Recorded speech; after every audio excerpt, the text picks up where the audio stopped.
Her cousin Ryan visited their grandfather's farm in the countryside.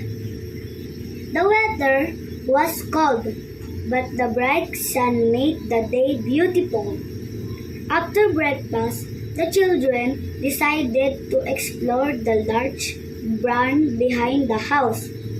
Inside the barn, they saw wooden box, farming tools, and piles of hay.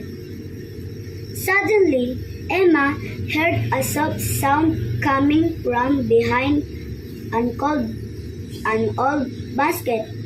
She carefully moved the basket and discovered a tiny kitten. The kitten looked weak and frightened.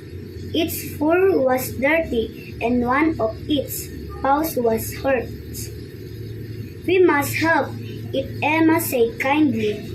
Ryan quickly brought a bowl of warm milk, while Emma wrapped the kitten in a soft blanket.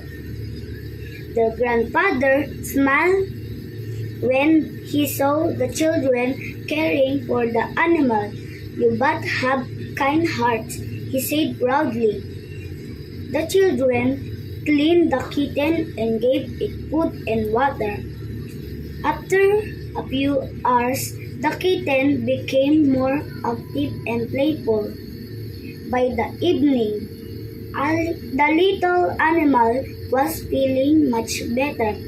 Emma and Ryan decided to name the kitten Snowball because of its white fur. It was a memorable day that